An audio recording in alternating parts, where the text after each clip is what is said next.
George Rafferty's busy and varied year is relived in this entertaining BBC book, and he'll be back next Tuesday at the same time, 8:30, here on BBC-1. On BBC2 now, there are more of the ups and downs of the famous Teddy Z. Phil, the Noonan territory appeals to me, but I know the problems that go with it. Tell Jake, thanks, but no thanks. You don't get a crack and coke concession on the south side. The Paradise Club in half an hour. Now on BBC1, the 9 o'clock news with Michael Buerk. The Conservative Party conference has begun with the pound continuing to slide on the foreign exchanges. Michael Heseltine makes his most open challenge yet to the Chancellor's handling of the economy. Walter Sisulu, one of South Africa's most important black nationalists, is to be released after 26 years in jail. And a terrorist explosive store is found on Hampstead Heath.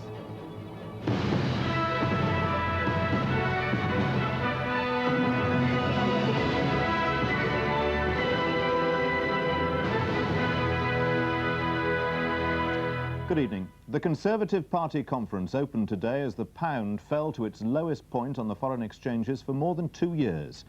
On the platform, cabinet ministers rallied round the Chancellor and his policies. The party chairman, Kenneth Baker, called on Tories to keep their nerve. Outside the conference hall, Michael Heseltine, the man many Tories see as Mrs. Thatcher's successor, made his most open challenge yet over the handling of the economy.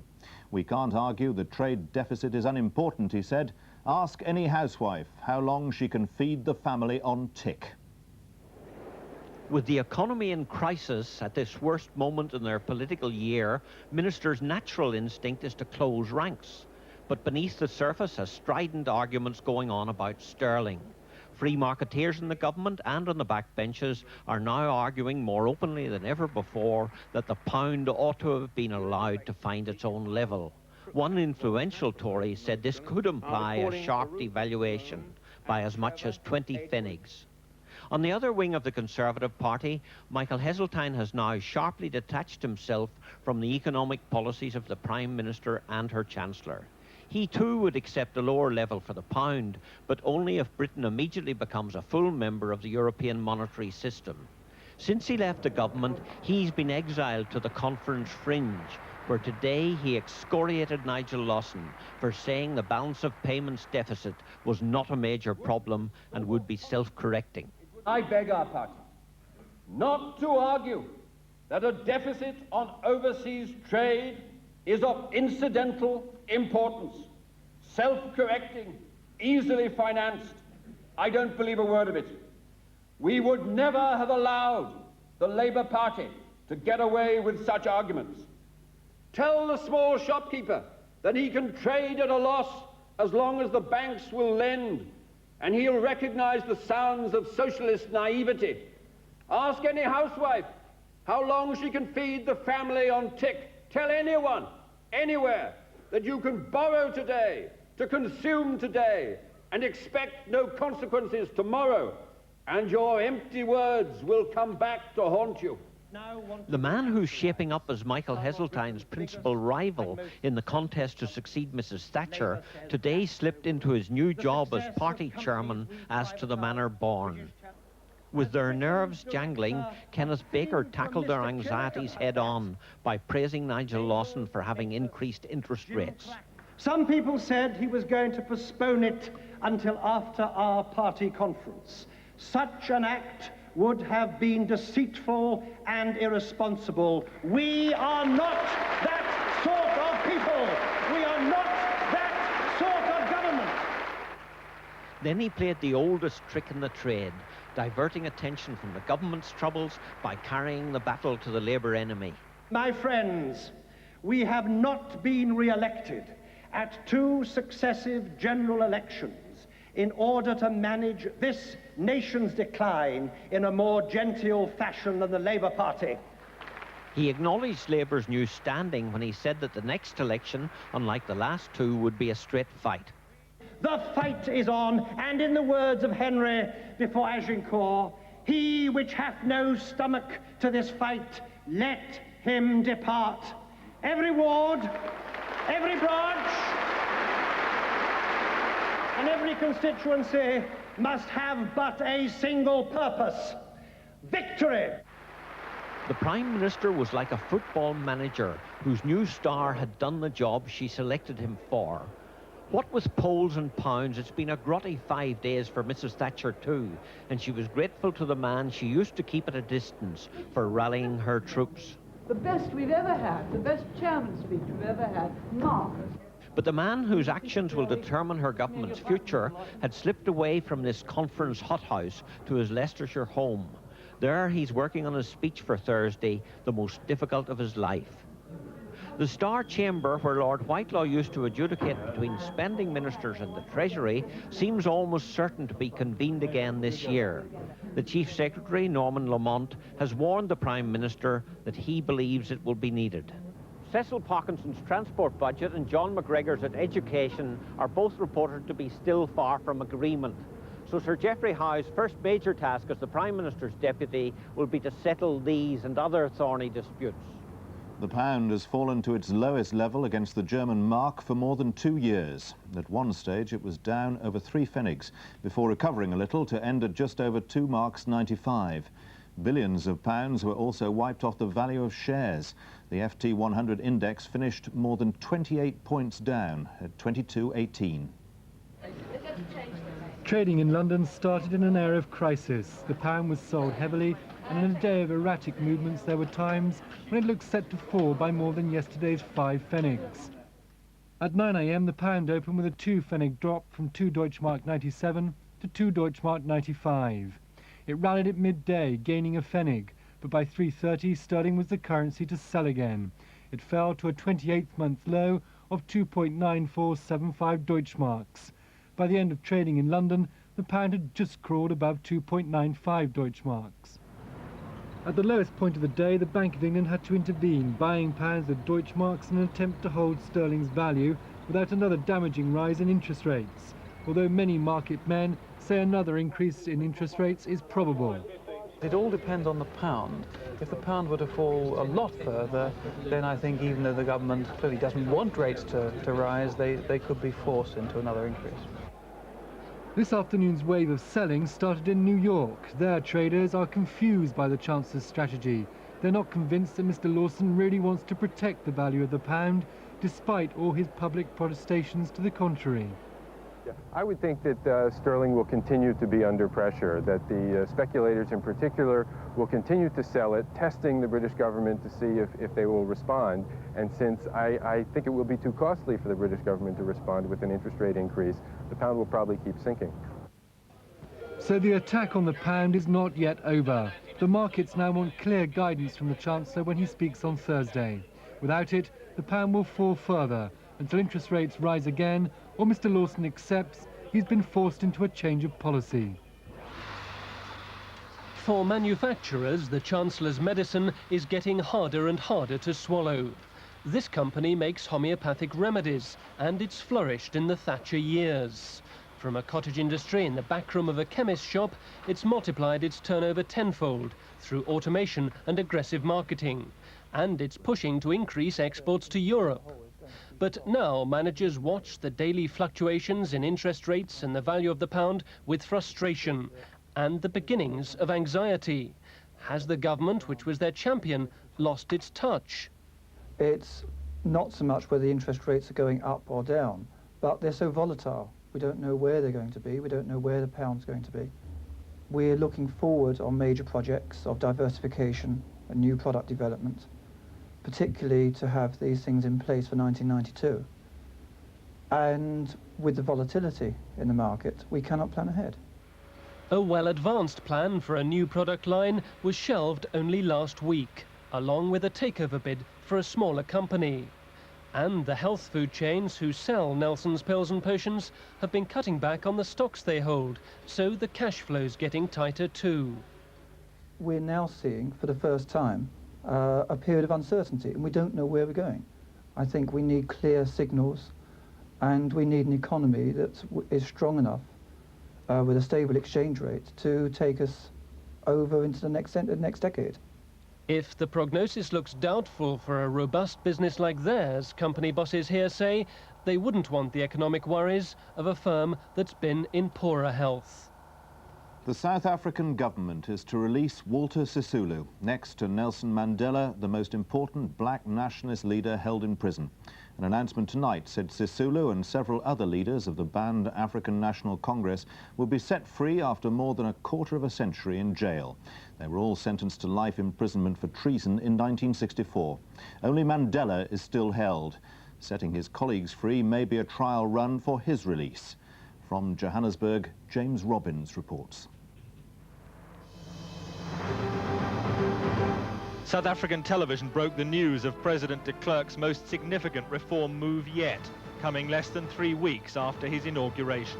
Very good evening. We've just heard that 8 security prisoners are to be released unconditionally. The state president, Mr. F.W. de Klerk, announced a few minutes ago that Messrs. Jafta Masimula, Andrew Mohlangeni, Raymond Mhlaba, Walter Sisulu, Elias Matsualedi, Wilton Mkwai, Ahmed Kathrada, and Oscar Mpeta were to be released as soon as the necessary formalities could be dealt with.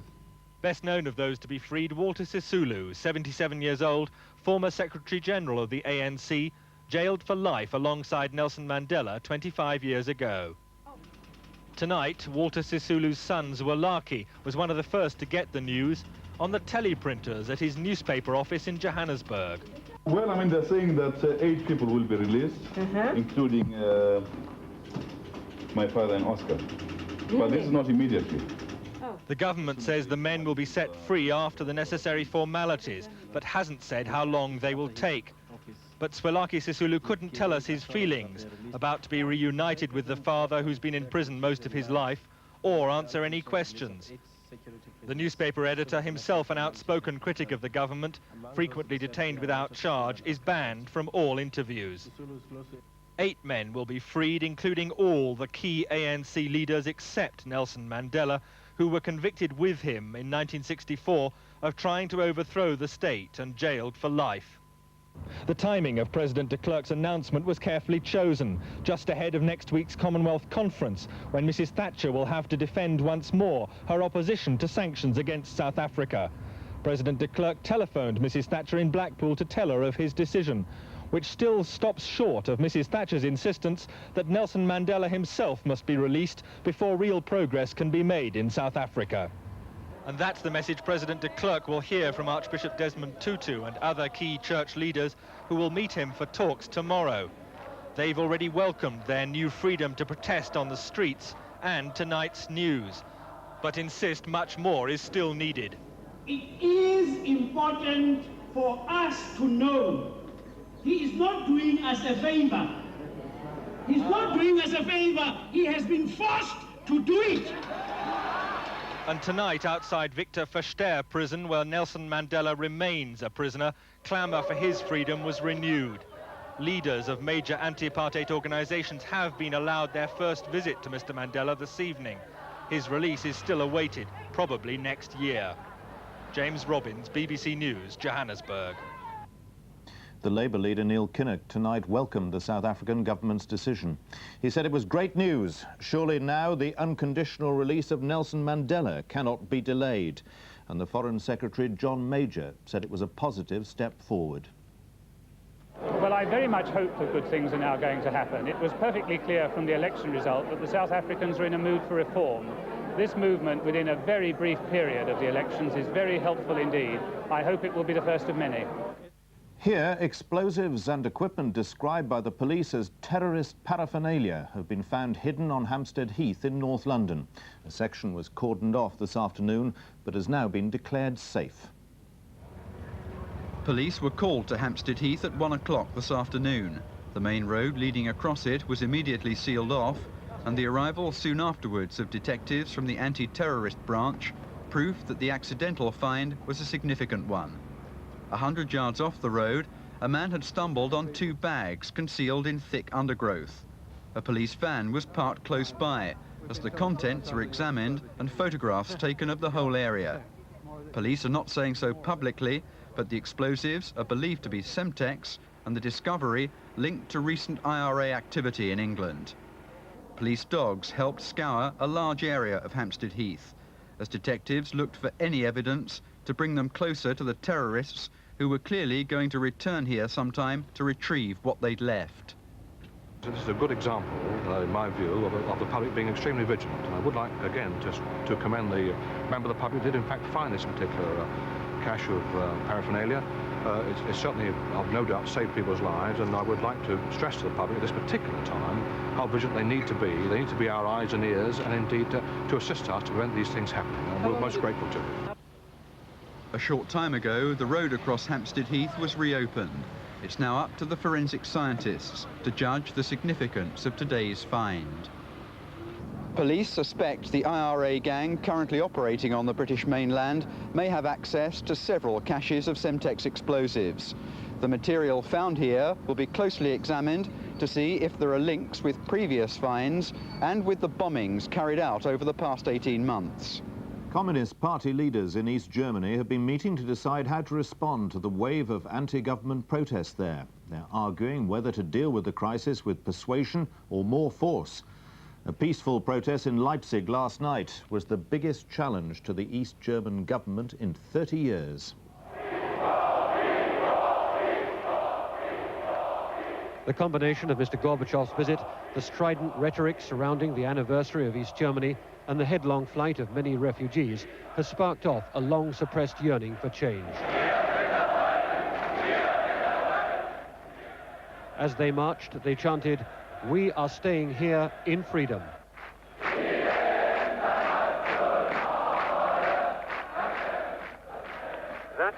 That such a spontaneous event should draw 50 to 70,000 people suggests that a strong tide is running through public opinion, and the Communist Party must either accommodate it or be much tougher in suppressing it.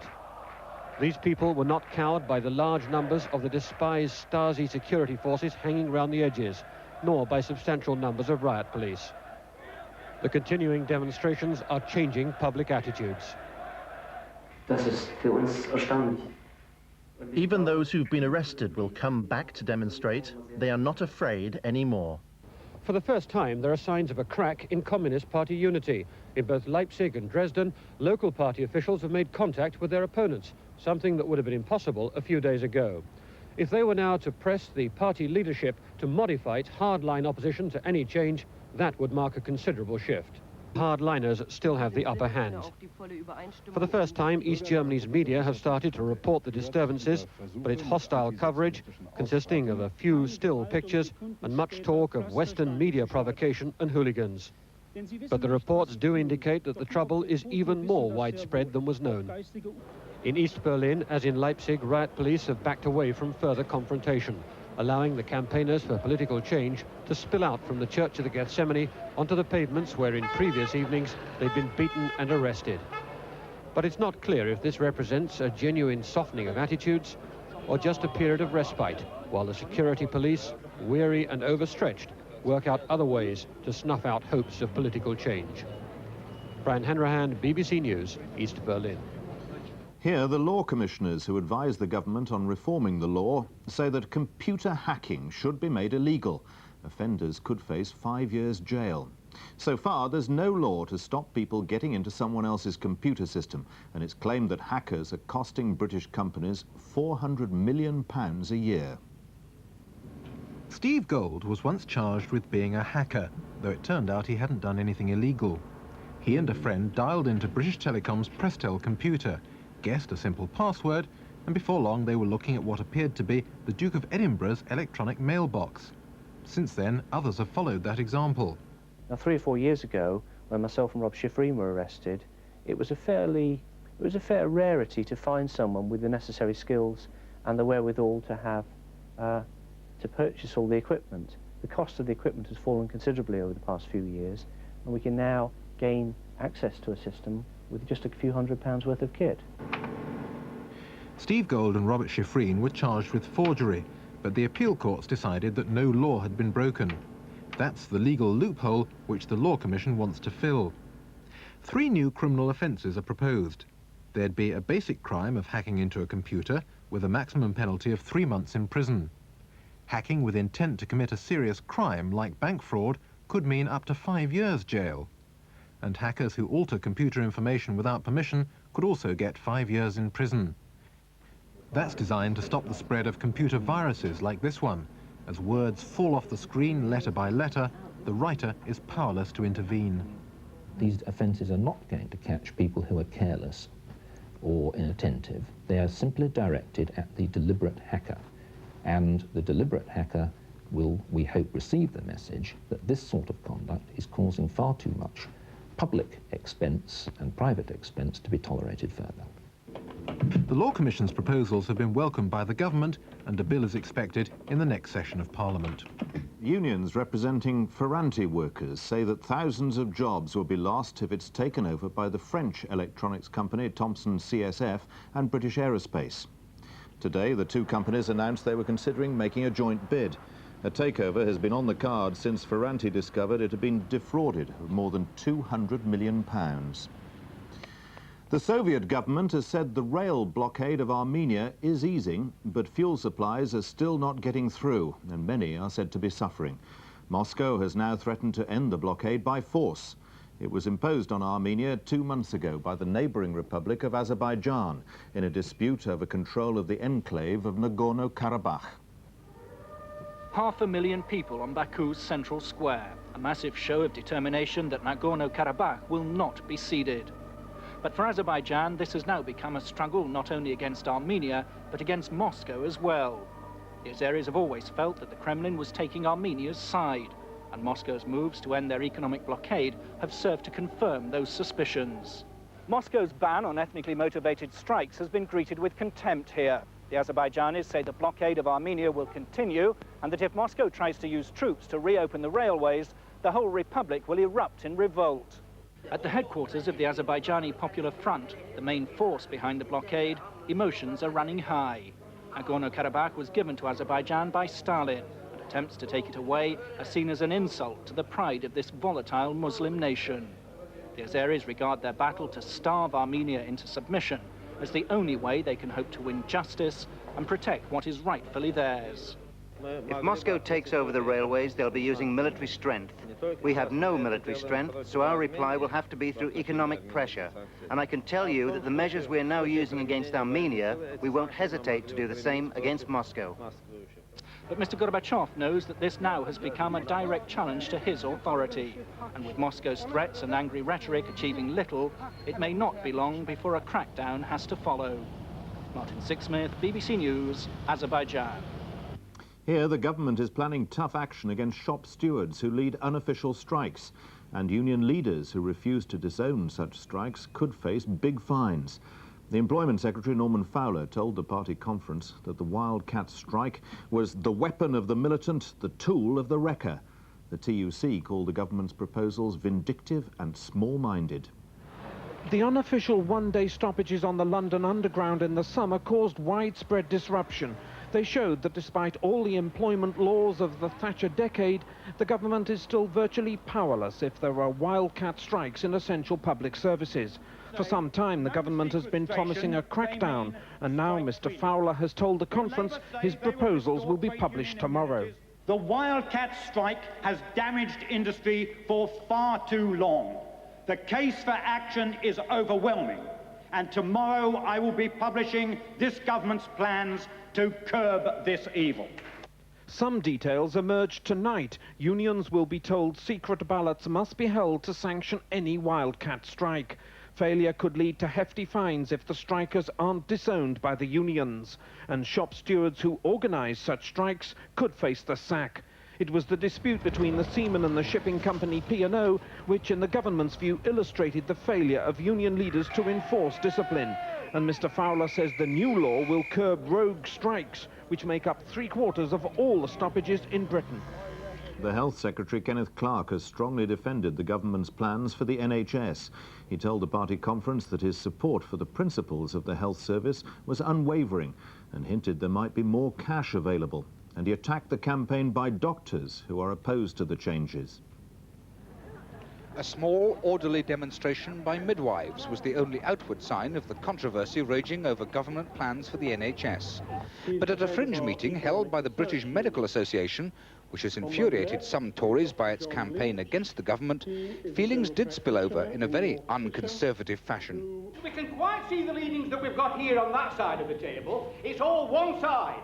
It's complete socialism rammed down our throats. This left-wing, anti-government nonsense that you've been putting out is just what the patients don't want to hear. Had the courage to come here and face you. It's all very well, but I find people are flocking out of York, resigning from BMA, because they are fed up. Inside the conference, debate was calmer. Most speakers endorsed the Health Secretary's plans, but some Tories, who are also health service professionals, did express doubts. Now here I have to be just a little critical of the government for a rather aggressive presentation of its proposals and a very short timetable in which to implement its far-reaching and major reforms. Mr Clark said it was important for the public to realise that the Tories' aim was to make the NHS more efficient and better value for money. We are not proposing reform instead of spending more money on the National Health Service. We intend to reform as well as spending more money in order to get the most out of that money for the patients. When he'd finished, Mrs Thatcher joined the standing ovation. But Mr Clark's low-key approach indicated he knows very well he yet has to win over the professionals and much of the public. The Arts Council has called for an increase in government money for the arts. In its annual report, the Council said that the current rate of inflation was a cruel slap in the face for arts organisations which had already done so much to adapt to the new economic climate. Andrew Burrows reports. Flagship companies like the Royal Shakespeare are increasingly recognised as an economic asset to Britain, quite apart from their cultural value, paying back in tourism and prestige much of what they take in subsidy from the taxpayer. The emphasis of government policy has remained on encouraging commercial sponsors to share the cost of the arts. The RSC, like arts groups all over the country, receives an annual government grant from the Arts Council. It's managed to double its private sponsorship in the past year, but now those sponsors say the government isn't keeping its side of the bargain. Government is pulling back. It is only increasing by 2% per annum in the present 3-year programme. That is really unfair. It means that we've got to carry the can, we've got to provide the money for the basic work when we really should be providing the gilt on the gingerbread. That policy, based on 2% growth, has hit the major museums, which are funded directly by the Treasury, just as hard. And going commercial has proved no answer to an inflation level the government simply didn't allow for.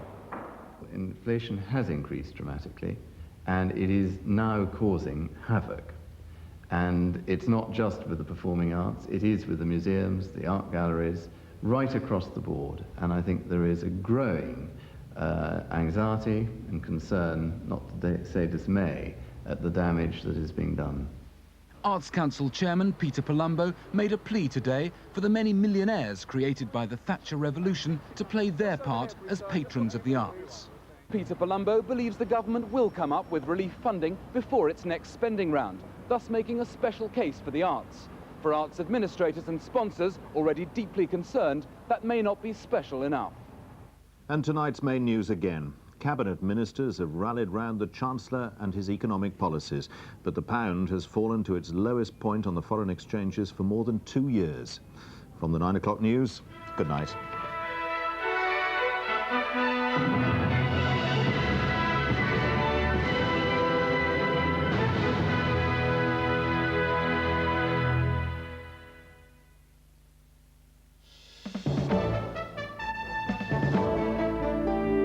Newsroom South East, the main stories this evening. Health Secretary Kenneth Clarke has said there'll be no more money for health authorities in the South East to overcome their present financial difficulties. Speaking to Newsroom South East, he said hospitals can maintain services to patients and remain within their budgets.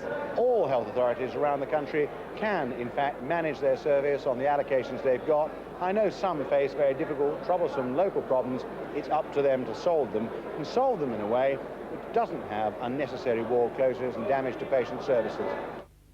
Police are appealing to the Chinese community for help in finding the killer of an elderly Vietnamese woman in North London. Han Ton Chien was found stabbed to death in her flat at Crouch Hill.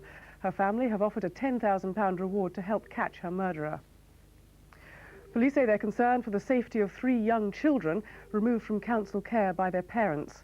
Roland Peck and his sisters, Frances and Samantha, were taken from Plaistow in East London. The children are wards of court, and it's feared they could be harmed unless found soon. 4,500 London buses are to be equipped with switches to change traffic lights to green. The £3.5 million operation is designed to reduce delays and improve reliability.